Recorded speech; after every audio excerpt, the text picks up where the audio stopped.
You can fake signatures. You can manipulate people. But you can't lie to the land. It remembers everything.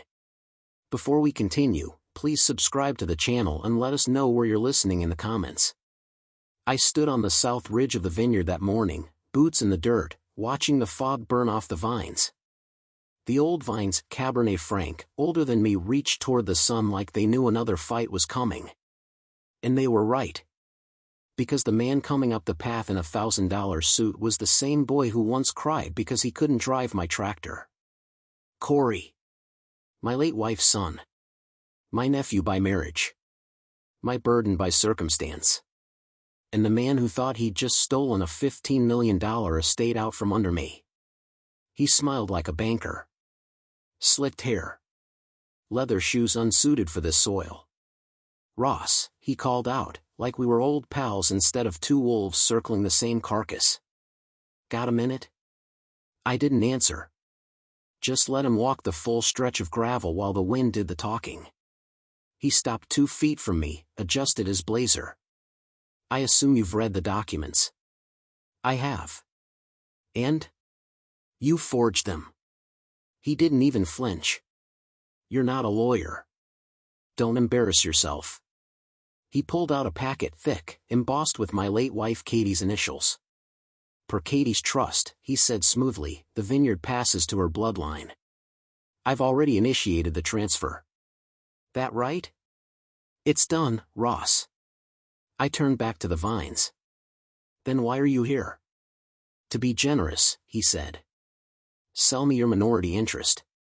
I'll give you a fair exit. No lawyers. No press. I laughed once, low and dry. You think you're holding all the cards. He leaned closer.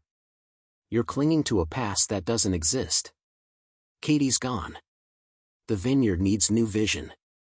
My vision. I looked at him, really looked beneath the polished surface, past the arrogance. He wasn't a man. He was a parasite with paperwork. I reached into my vest and pulled out a smaller envelope. Worn edges. Red wax seal.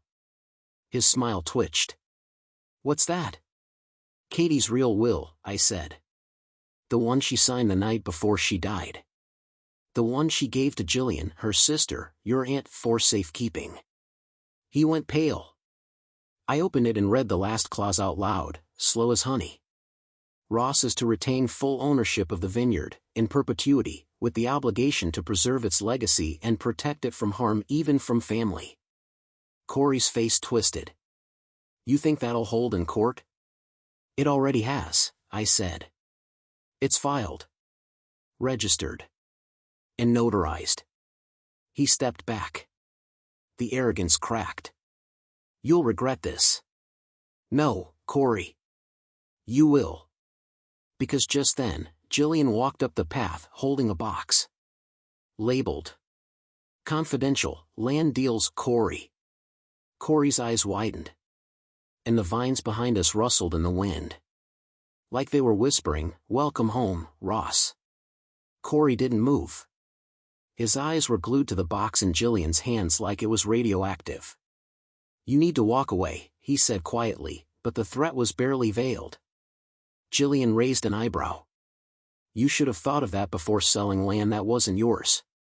He turned to me, voice tighter. You're making a mistake, Ross. No, I said. I made a mistake trusting you. The vineyard's lawyer, Pete Langley, met us back at the house. A no-nonsense man with a silver mustache and a filing system for a brain. He'd been Katie's attorney since the first acre was planted. When he saw the box, he gave a low whistle. I've been waiting for this, he muttered. You knew? I asked. I suspected. Land parcels were shifting too quietly. But I needed evidence. We opened the lid. Inside, files, flash drives, handwritten notes. One folder was marked. Wesley, Acre 14 bribe agreement. Another page, water access kickback. And at the bottom, maps. Overlays of the vineyard with highlighted borders. Corey had been parceling the land illegally and selling easement rights to outside developers. He wasn't planning to run the vineyard. He was planning to gut it. Piece by piece. 15 million on paper, Jillian said. But he would have made 25 in under-the-table deals before year's end. Langley nodded grimly. And leave the legacy in ruin. I thought of Katie. Of the promises we made walking this soil barefoot in spring, planning to pass it on to build something that would outlive us. And now? Now her own son had tried to sell it off like scrap metal. This goes to the Agricultural Board, Langley said. He won't just lose his claims, he'll be blackballed from land dealings in 3 counties. Jillian placed a hand on my shoulder. And we go one step further. How? We go local. She explained, Corey's power came from influence. Smooth speeches. Investor dinners. Empty promises dressed in linen. But he'd forgotten who really ran this valley. The farmers. The coop owners. The wine brokers. The old families who remembered when Katie planted the first vine with a borrowed shovel and a busted knee. They didn't care about suits. They cared about the soil. So we made calls. Wesley, whose name was on one of Corey's dirty deals, agreed to talk. Page, too. And one by one, we peeled Corey's network apart like rotten bark. But the man wasn't done fighting. That night, my security cameras caught movement at the south gate. A black SUV. License plates covered. And the next morning, a section of the vineyard had been torched. Vines burned. Soil scarred. And pinned to my front door. A note that read, "Let it go. Or watch it all burn." The scent of charred vines still lingered in the air when the fire inspector arrived. Deliberate, he said, squatting near the blackened soil. Accelerant in the root beds. Whoever did this knew what to hit. I didn't say a word. Just watched the smoke curl up from the wounded earth like the ghosts of grapes never harvested. It wasn't just sabotage. It was a message. Back in the house, Jillian held the note in gloved hands. We need to take this to the sheriff. I already did, I said. Deputy came by, took photos. But without a witness or a plate number, they're limited. Jillian's eyes narrowed. Then we stopped playing defense. She opened her laptop and brought up a shared file system, photos, signatures, maps from the box of evidence. We start connecting dots. Everything Corey's touched, everyone he's bought, let's find the one person who'll flip. It didn't take long. One file stood out. A contractor named Neil Harrow used 4 land prep. Paid triple market rate. No listed office. No license on file. Langley dug deeper. Neil Harrow was a shell. A front. But the bank statement showed transfers directly into an account linked to a man we did know. Wesley. He was on the original bribe list and now he was laundering money for Corey through a ghost contractor.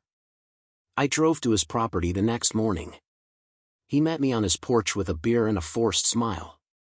"Ross," he said. "Didn't expect you out here. Didn't expect your name on forgery records either."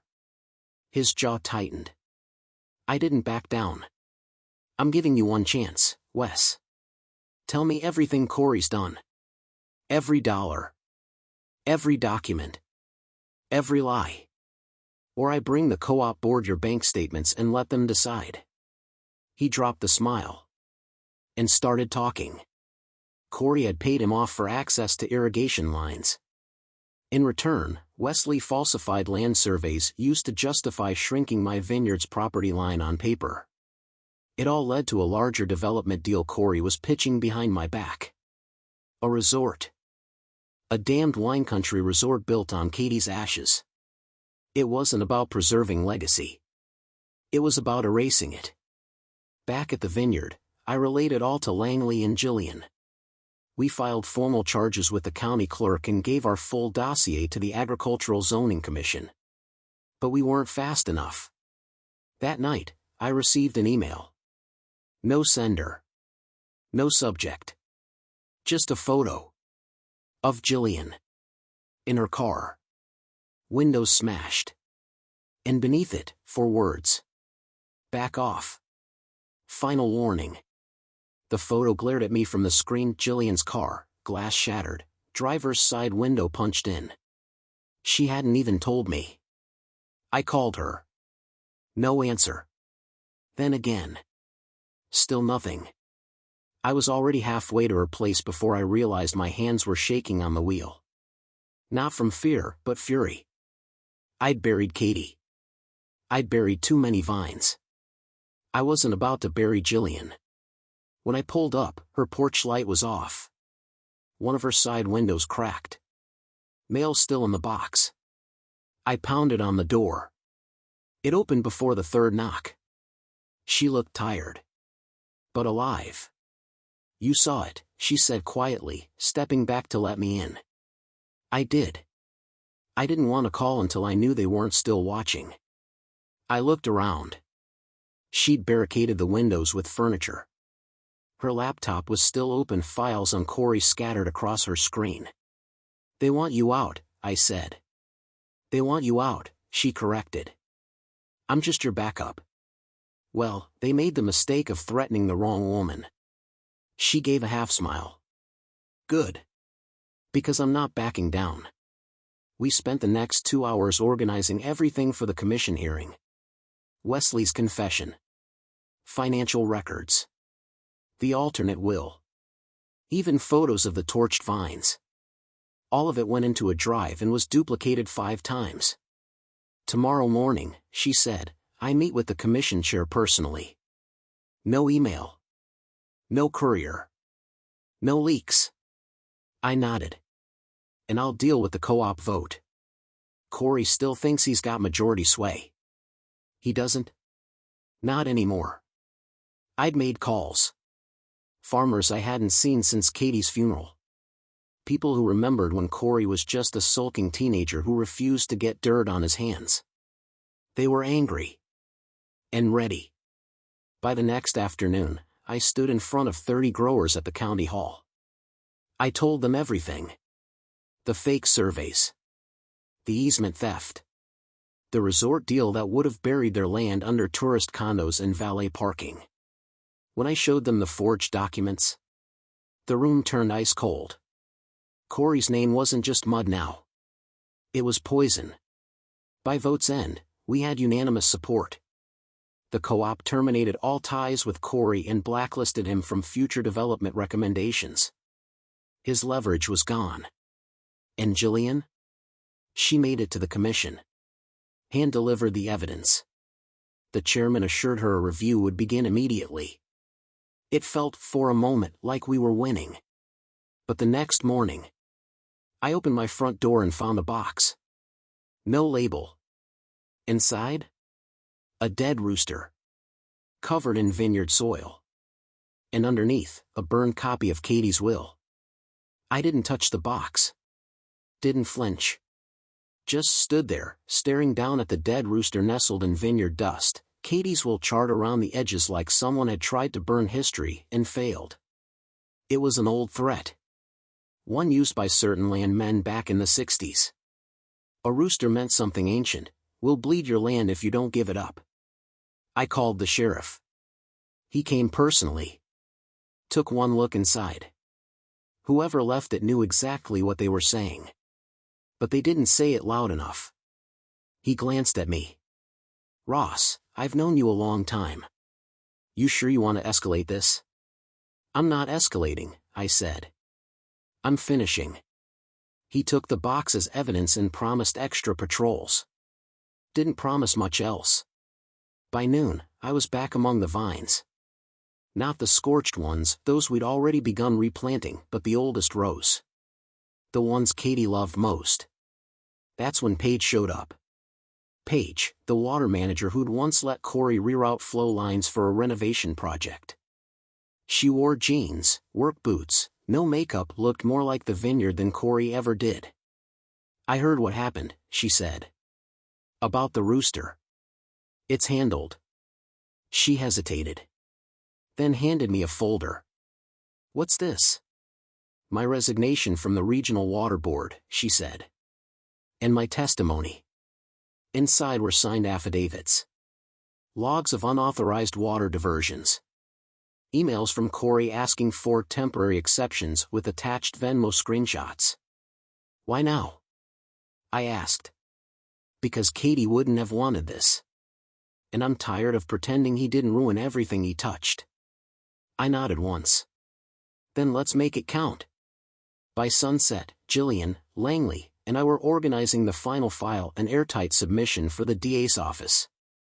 With Page's documents, Wesley's confession, and the forged will fully validated by handwriting experts, Corey had nowhere left to hide. Until the call came. Block number. I answered anyway. Ross. His voice. Corey. I'll give you one last chance. To do what? To sell me the vineyard. Quietly. No court. No scandal. Cash wired tomorrow. Why would I ever agree to that? Because you have a granddaughter, he said. I froze. You stay in this fight, Ross, accidents happen. Then he hung up. I stood in silence, the air gone cold around me. He'd crossed a line. A vineyard you threaten, you risk your name. A family you threaten? You lose everything. That night, Jillian's car was found on the side of the road. Empty. Driver's door open. A bottle of vineyard soil spilled across the seat. The deputy called just after sunrise. She's not at home. Car was abandoned near Ridge Hollow. No signs of forced entry. No blood. No blood. Like that made it better. I was already halfway to Ridge Hollow by the time he finished his report. Gravel pinged under my tires as I turned off the main road and followed the trail where they found her car. It sat crooked on the shoulder, driver's door wide open. No purse. No phone. Just the bottle of vineyard soil spilled across the passenger seat like someone wanted to remind me who was next. Jillian. My sister. My last link to Katie. Gone. I stepped to the edge of the woods. Listened. No birdsong. No wind. Just silence. Which meant they were still close or had finished what they came to do. The sheriff had his team searching the perimeter, but I didn't wait. I knew these woods better than they did. Katie and I used to hike them every Sunday before the harvest. There was an old shack 2 miles in, half collapsed and buried in brush, where we once carved our initials on the wall. I headed there first. Didn't tell the deputies. Didn't need a trail of boots ruining what instinct could find. It took 40 minutes. When I reached it, the door was closed. No lock. Just hanging there. I pushed it open with my boot. Inside, dim light, dust, silence. And then... a cough. From the back corner. Jillian? She was tied to a chair, gagged, bruised, but alive. I ran to her, cut the rope with my pocket knife. She slumped forward into my arms. Her eyes locked on mine. She whispered, hoarse, he's not bluffing anymore. She meant Corey. She meant this wasn't about the vineyard now. It was about breaking me. I got her out. Quietly. Carefully. No sirens. No cameras. We didn't call the police. Not yet. Instead, we went underground. I took her to Langley's cabin off-grid, solar-powered, zero connection to Corey's network. We patched her up. Let her sleep. Then I sat on the porch with a shotgun across my lap, watching the road. Langley arrived at dusk. You ready to end this? He asked. I was born ready. He laid out our options. We could wait for the legal wheels to turn. Let the DA build the case. Let the commission ban Corey for life. But that wasn't enough anymore. He had made it personal. So we made it public. The next morning, we sent everything. To every news station. Every farm co-op. Every real estate board, Vineyard Alliance, Wine Brokers Guild, and environmental agency in the state. Within 6 hours, Corey's name was viral. And his empire? Cracking. But just as I poured a glass of Katie's last vintage to celebrate, an email came in. One line. You've started a war you won't survive. Attached, a photo. The vineyard. At night. With someone standing between the vines. Wearing my wife's scarf. I knew that scarf. Katie had worn it the last time she walked the vineyard. Burgundy silk, hand-stitched, faded at the edges. She never let anyone else touch it. And now, someone was flaunting it like a trophy. A message. A violation. A challenge. Jillian stood behind me, pale but steady. They're mocking you. No, I said. They're inviting me. That night, I returned to the vineyard. Alone. No flashlight. No headlights. Just the moonlight and the weight of legacy on my shoulders. The air was heavy with dew and smoke. I passed the newly scorched row, the one Corey had burned like a warning. It was still raw, still angry. I could feel it under my boots. I reached the old oak near the eastern edge, where Katie used to tie her scarf around the lowest branch every harvest. She said it was her way of thanking the vines. And there it was. Hanging again. Tied loose. Like a noose. I climbed the slope, every step slower than the last. When I reached for the scarf, I saw the second message. Pinned beneath it. Handwritten. You preserve legacy. I'll rewrite it. See. He signed it like an artist, like this was his masterpiece. I took the scarf and folded it carefully. Then I walked back to the house. By morning, the story had spread. The news had picked up Jillian's abduction, thanks to a leak from someone inside the sheriff's office. Corey was denying everything. Calling it a smear campaign. But we were ready. Langley had sent a packet to the state attorney general. Page's evidence had triggered an internal investigation into the water board. And Wesley had gone fully public, giving a televised statement on the forged surveys. Corey's reputation was in free fall. But that made him dangerous. Cornered animals don't negotiate. They strike. Sure enough, by midday, someone had broken into the vineyard's storage barn. Tools smashed. Barrels drained. Every bottle of Katie's final vintage gone. The insurance would cover the damage. But not the memory. Not the meaning. And then Langley called. I just got word from the registrar, he said.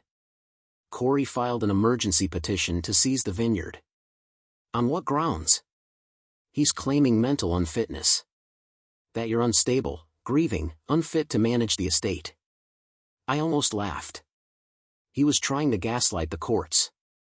And this time, he had lawyers willing to play dirty. You'll need to respond in person, Langley said. Or he gets a temporary injunction. Jillian touched my arm. He's not just trying to ruin the land. He's trying to erase you.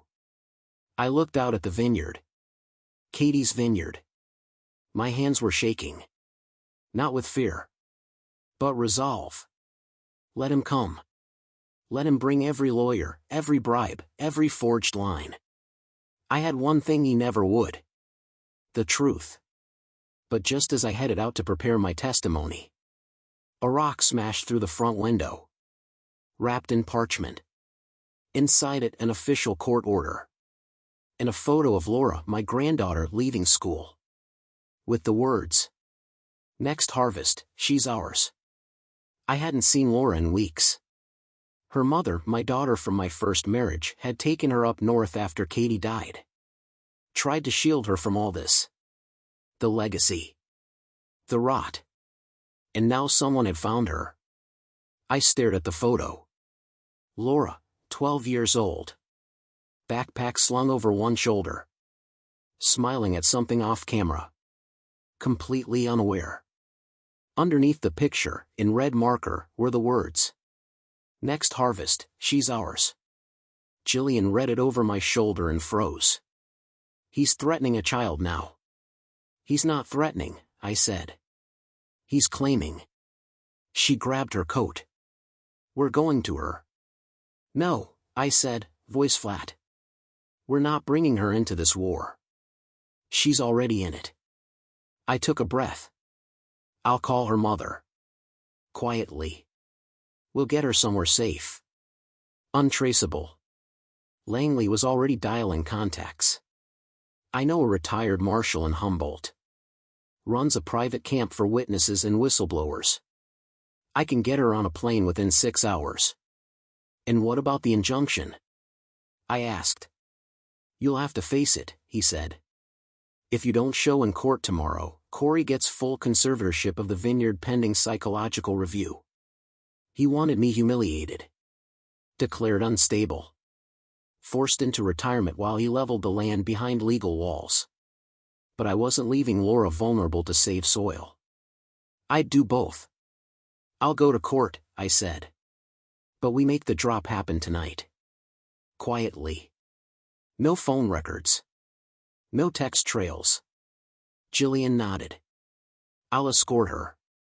I'm not letting him get near her. We moved fast. By dusk, Laura was in the car with Jillian. No tears. No questions.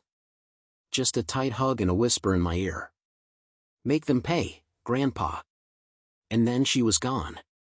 I barely had time to exhale before I was back in Langley's truck, driving through the night toward the county courthouse.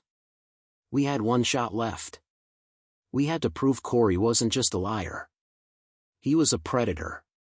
And predators didn't get to inherit what they tried to poison. By sunrise, the courthouse was buzzing. Media vans. Security checkpoints. And at the center of it all, Corey, in a navy blue suit, surrounded by lawyers with teeth like razors. He looked at me once. Smiled. And gave a tiny wave. Like this was a game. Like he'd already won. I walked past him without blinking. Langley clapped me on the back. Time to gut this circus. But just before we stepped into the courtroom, a marshal approached with a sealed envelope. Langley opened it. Inside was a single-page motion. Filed by Corey's team at 6:04 a.m. A motion to exhume Katie's body. Claiming her signature on the final will may have been forged post-mortem. I stared at the marshal like he'd just handed me a loaded gun. Say that again, I said. He shifted uncomfortably. Motion filed by the petitioner's legal team at dawn. Requesting exhumation of Catherine Walker. Purpose, forensic handwriting verification. Implication of will forgery. Langley muttered something under his breath I won't repeat in polite company. Corey had officially crossed the last line. He wasn't just trying to steal her vineyard now, he was desecrating her grave. I want that motion shut down, I said. Langley nodded. I'll file an emergency injunction. But the fact they even dared to file this. He didn't finish. He didn't need to. The courtroom was packed. Reporters pressed against the back walls, pretending not to record. Judges who usually dozed off in probate hearings were now wide awake. The clerk called the session to order. I stepped forward. Corey's lawyers presented their case with a sheen of professionalism only millions of dollars could buy. They painted me as emotionally fragile, unable to let go, grasping for control in the face of grief. Then Corey took the stand. He lied through perfect teeth. Claimed I manipulated Katie in her final days. That I pressured her to revise the will on painkillers. That the vineyard was always meant for him, her only blood, as he said with mock humility. And then, he dropped the final bomb. That signature may not be hers. We demand verification through direct comparison. Which requires exhumation. Langley rose like a storm. I have forensic analysts, he snapped, who verified the signature before it was filed. Not once. Not twice. But 3 times. From 3 firms. The judge turned to me. Mr. Walker, do you wish to speak? I stood. Cleared my throat. And then I told the truth. Not about the documents. Not about the signatures. But about Katie. About the cold mornings we walked row by row with our hands brushing vines like rosary beads. About the first time she bled from pruning too fast and laughed through the pain. About how she cried the night she wrote that will because she knew I would carry this land alone.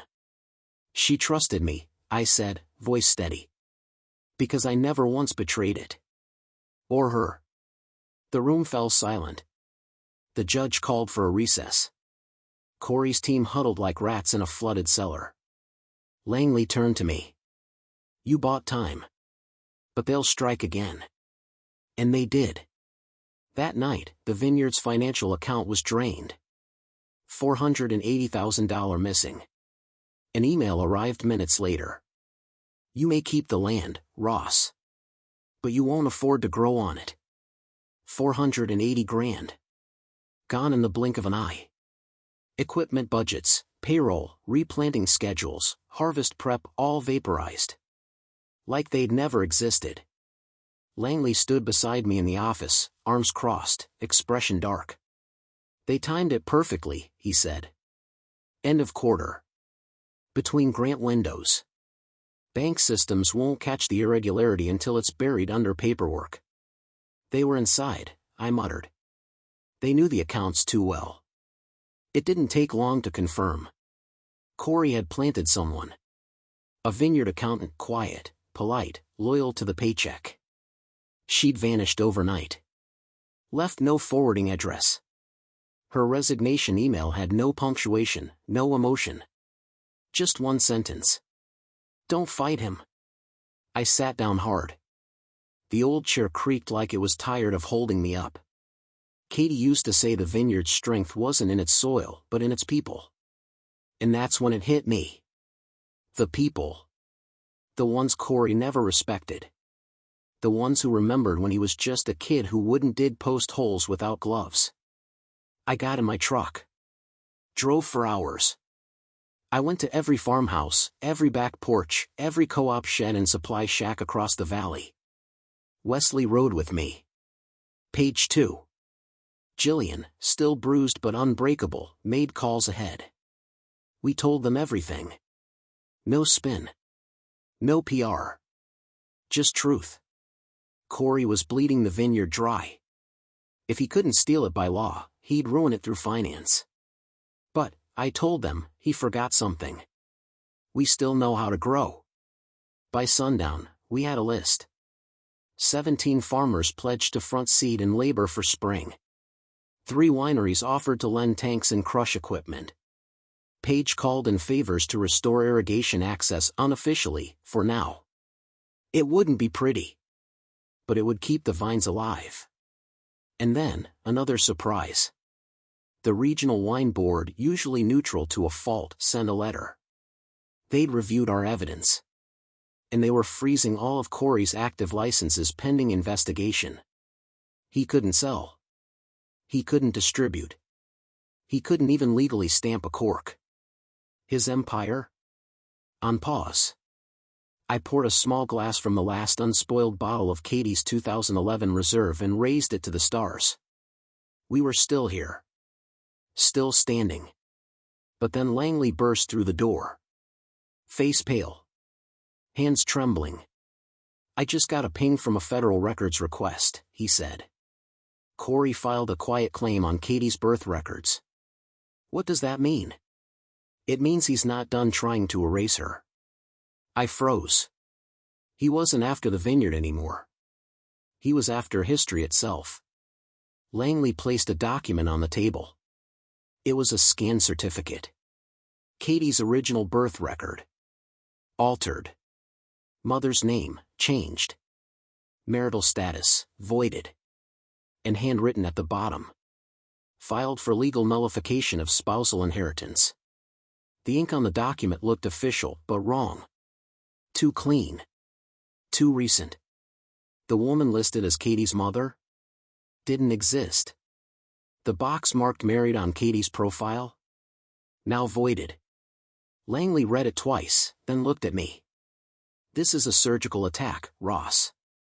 If Corey gets this accepted into record, it calls the entire marriage into question. The will. The land. Everything. I couldn't breathe. This wasn't theft anymore. This was annihilation. He was trying to cut Katie out of history. Strip her name from the vineyard. From me. This claim has no standing, Langley said quickly. It's fraudulent. And it reeks of desperation. But we need to counter it now. I nodded, jaw clenched. Then we go federal. We pull everything: marriage license, tax filings, joint estate documents. We bring them all. In person. The courthouse clerk tried to stall us. Backlog, audit season, not enough staff. Langley slammed the original marriage license down on the counter. Then call your supervisor. Or the media. We got our hearing in 48 hours. But the time in between? A storm. News outlets had caught the story. Not the whole truth, but just enough of Corey's version to stir the pot. Widower's claim on $15 million vineyard under review. Late wife's legacy questioned amid legal chaos. Corey played the media like a fiddle. Pity interviews. Talk of confusion. Unfortunate gaps in records. Hints that maybe Katie wasn't mentally present in her final year. I watched it all from the vineyard house, every word another nail driven into her memory. And then something strange happened. Letters started showing up. Handwritten. From neighbors. Former field workers. People who hadn't stepped foot on this soil in years. They wrote about Katie. How she helped them. Taught them. Loved them. Some sent photos, old snapshots of Katie working the vines barefoot, laughing in the rain, speaking at co-op events. Langley collected them. We built a binder. The real Catherine Walker. By the time we entered the hearing, we had evidence 10 inches thick. Corey tried to object to every page. The judge didn't buy it. She ruled in under 20 minutes, the quiet claim was nullified. The amended record struck. Katie's name, status, and estate fully restored.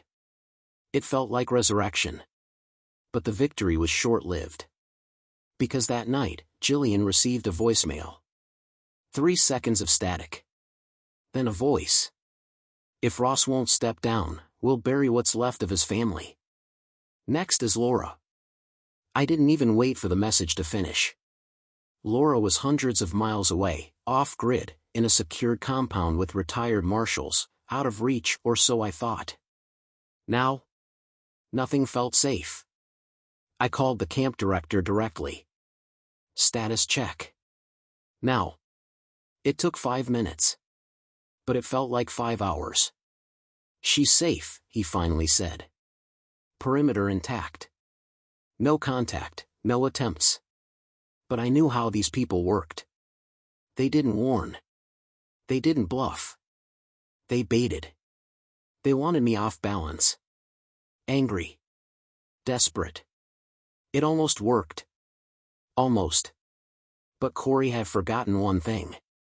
When you threaten a man's blood, you don't push him away from the fight, you lock him into it. Jillian sat across from me at the kitchen table, eyes fierce despite the fatigue. This ends now, she said. No more playing defense. We go for his throat. Langley spread out the files. We've got 2 weapons left, financial records and public shame. Corey's offshore accounts are linked to shell Corey used for laundering. And I finally traced his resort deal, it's tied to zoning bribery in Napa. Then we go public, I said. Not with a leak. With a statement. That afternoon, we called a press conference. Right there, under Katie's oak tree, with the scarf still tied to the branch like a flag. Reporters arrived. Drones hovered. Every rival vintner within 50 miles showed up, silent but watching. I stood in front of them all. And told the story. Of love. Of betrayal. Of a man who tried to rewrite his mother's death just to cash her land. I named names. Dropped numbers. Held up Katie's real will and the forged one Corey had submitted. And then Langley handed out a packet to every journalist, full documents, timelines, sworn statements. We didn't smear. We bled facts. By nightfall, Corey's name was trending in every AG forum and wine market board on the West Coast. But the real strike came hours later. A subpoena. Federal. Fraud. Tax evasion. Racketeering. Filed by the state's AG. And based on our evidence. It felt like the beginning of the end. Until the knock came. I opened the front door. No one there. Just a box. Inside, a USB drive. And a note. Play this. Alone. You missed something about Katie. I stared at the USB drive like it might explode in my hands. The note felt different. Not threatening. Not taunting. Just, final. I didn't tell Jillian. Didn't call Langley. I walked out to the far shed, Katie's old tasting room, long and used, and plugged the drive into a dusty laptop. There was one file. No title. Just a timestamp. Exactly 3 weeks before Katie died. I clicked. The screen flickered. Then her face appeared. Katie. Hair tied back, pale from treatment, but smiling faintly. Her eyes were tired, but sharp. She looked straight into the camera. Ross, she said. If you're watching this, it means Corey finally showed his true face. She paused. Took a breath. I've known about his dealings for months. I didn't tell you because I wanted to handle it quietly. But I also didn't want you to lose faith in him before I had proof. She looked down. Hands trembling slightly. There's something I never told you, something I didn't know how to explain. She reached off screen and held up a manila envelope. I found this in my mother's things. It's a DNA test. Corey's not who we thought he was. Silence. Then she said the words that broke me. He's not my biological son. I blinked, breath gone. He was born during a time I wasn't proud of. I was young. I was alone. When I met you, I already had him, but I let you believe he was mine by blood. And over time, he became part of us. But I never changed the records. She looked up, tears in her eyes. You gave him everything. And he gave you betrayal. I'm sorry, Ross. I should have told you. She smiled faintly. But now, you're free. The video ended. I sat in the silence of that shed for what felt like hours. Corey had no claim. Not legal. Not moral. Not blood. And yet, here he was trying to steal a legacy he was never entitled to. I walked back to the house. Told Jillian. Langley. Neither spoke for a long time. It changes the narrative, Langley finally said. It strengthens your claim and destroys his. Jillian nodded. We need to go public with it. Let the world know he lied about who he was. But I hesitated. Part of me still saw the boy chasing butterflies in the vines. The boy I let call me uncle. The boy who called Katie mom. Until the day he didn't. Still, truth was truth. And if Katie had the courage to say it in her final days, so would I. We prepped a statement for the morning. But Corey beat us to it. A midnight post went live from an anonymous account. Video footage. Me. Yelling. Holding a rifle. Surveillance from the night I found Jillian's car. Twisted. Edited. Captioned. Unstable vineyard owner threatens family, fakes will, targets rightful heir. And it was going viral. The footage was grainy but effective. They'd cut out the context. No sign of Jillian's abandoned car. No burned soil. No death threats. Just me, rage in my eyes, gun in hand, yelling into the dark.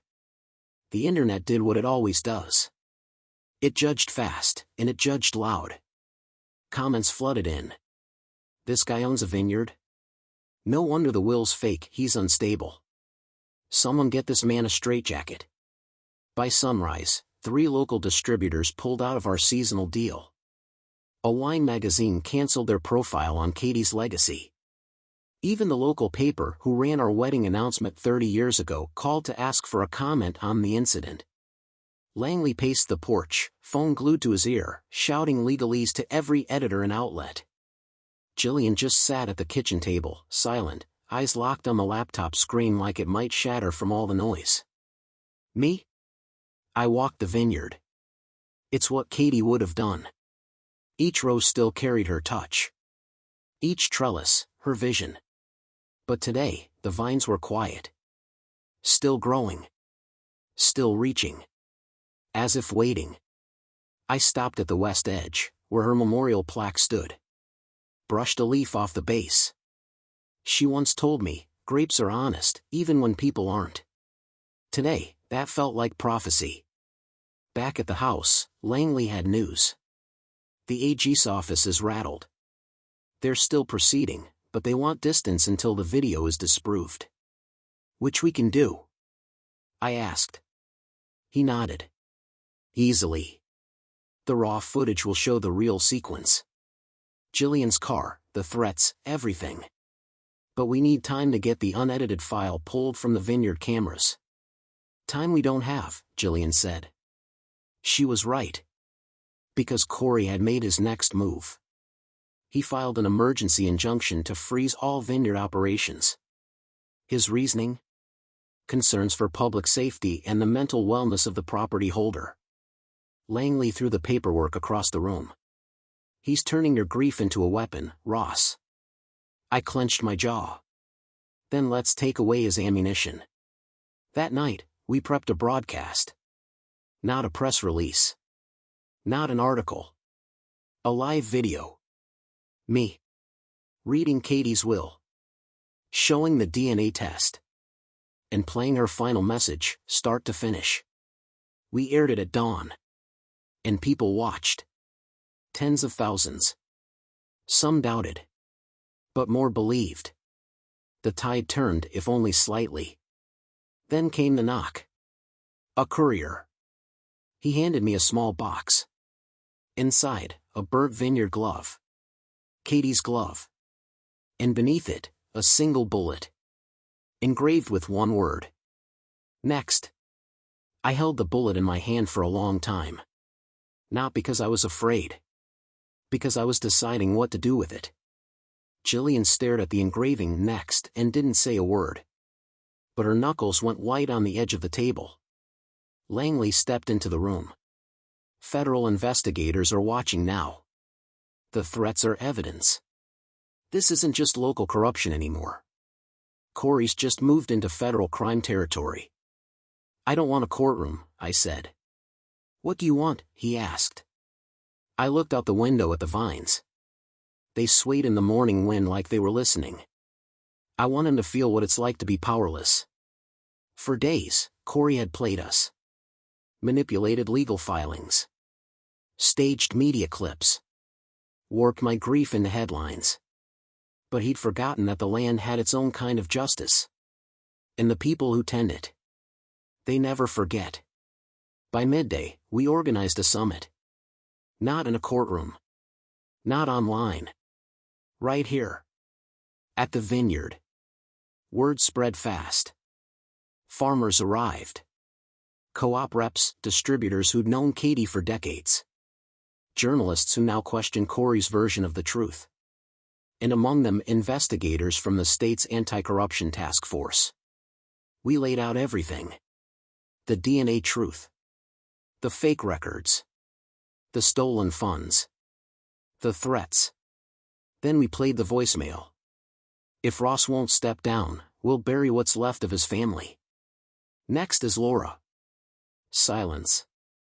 No spin could save him now. The investigators didn't need more time. They issued an immediate warrant for Corey's arrest. But Corey had already vanished. No last post. No phone call. Just gone. The court froze his accounts. The vineyard was fully reinstated under my name, no contest remaining. Katie's legacy preserved. But peace? Still out of reach. That night, Jillian received a second USB in her mailbox. No note. Just a file. Footage. Security cam. Laura. At the safe house. Someone had been filming her from the woods. Cliffhanger starts here. Then the screen glitched. Switched angles. And there he was. Corey. Looking straight into the camera. And whispering. The vines took my mother. Now I'll take his blood. The second I saw Corey's face on that footage, I felt the heat in my chest go cold. He was near Laura. He was circling. The next harvest he promised wouldn't be grapes, it would be vengeance. But I wasn't running anymore. And I wasn't hiding her. We called the marshal at the compound. Reinforced the perimeter. Relocated Laura and her caretakers to a secure federal site. Armed escort, encrypted communications. Langley informed the federal agents assigned to Corey's warrant. They moved fast. And for once, they moved smart. It was Jillian who cracked it. The footage was grainy, she said, squinting at the screen. But that tree, look at the bark. That's not Humboldt. That's cypress. Which only grows in one cluster around here. She pulled up a satellite map. Cypress Ridge. An abandoned service property once used for AG inspections. No cameras. No residents. No power. A perfect place to hide. I loaded the truck. 2 state officers joined me, armed, silent. We arrived just after dawn. There was one car at the ridge. Black SUV. Dusty. Parked behind a rusted shed. We flanked it. No traps. No sound. Inside the shed, it was dark and still. Then a rustle. And Corey stepped out, hands up. Don't shoot, he said calmly. He wasn't armed. He wasn't even scared. Just smug. I knew you'd find me, he said, smiling. Ross always finishes the harvest himself. The officers cuffed him. But even as they walked him out, he kept talking. You think this changes anything? You think the land cares who owns it? I stepped in front of him. I don't need the land to care, I said. I just need it to remember. Back at the vineyard, word spread fast. The man who tried to erase a legacy had finally been removed from it. Katie's name was restored in full. The co-op invited us back to lead the seasonal council. Laura sent me a voice message that night. You did it, Grandpa. You made the vines safe again. And for the first time in years, I slept without waking up every hour. I still walk the vineyard every morning. The soil is richer now. The vines stronger. Not because Corey is gone. But because we stood our ground. Because when the legacy was threatened, it didn't take a courtroom. It took a family. A real one. If you like this story, please like this video. Subscribe to the channel and share your impressions of this story in the comments. To listen to the next story, click on the box on the right.